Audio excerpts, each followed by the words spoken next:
So in branding domain, so there was always this concept of company branding and all of that. Now there's new era of personal branding that is on the rise.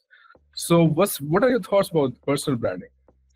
Personal branding is a really great thing where you have the opportunity to, I think as you think about your personal brand, you have to say, who am I for and who am I not for? I can't be for everybody.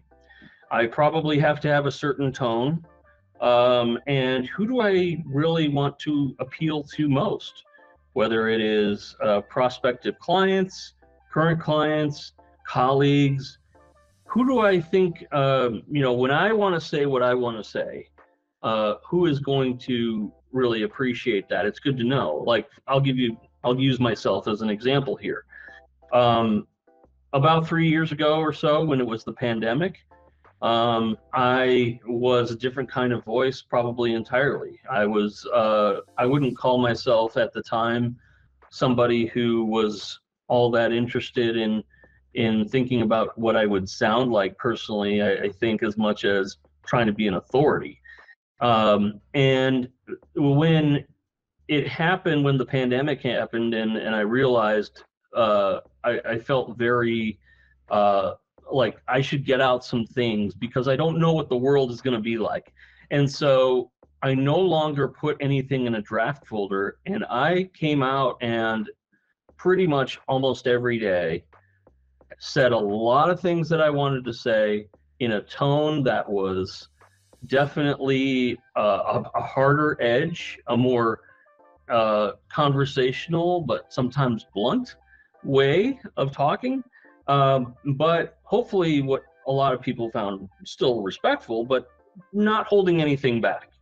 And I felt I could get away with that because I've been doing this long enough that I know what I'm talking about. I have a lane that I'm speaking to. I'm not trying to talk to all these different things outside of marketing.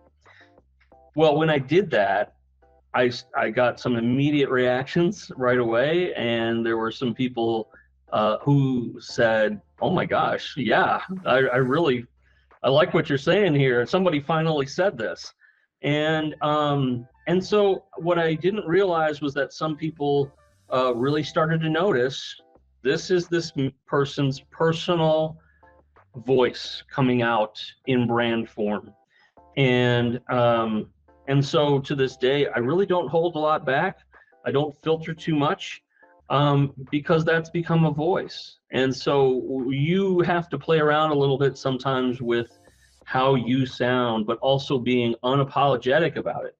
Because some people, if you do this well, think about all these other folks you look up to, no matter who it is.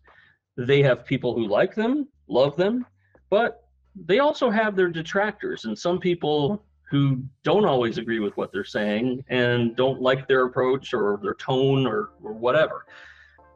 You're going to have a little bit of that divide that's always going to happen the more you kind of go deeper into a personal brand.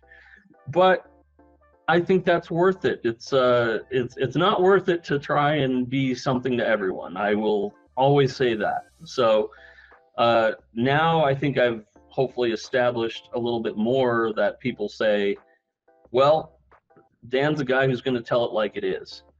And that will spill over into many times how I will serve them as clients or prospects or things like that.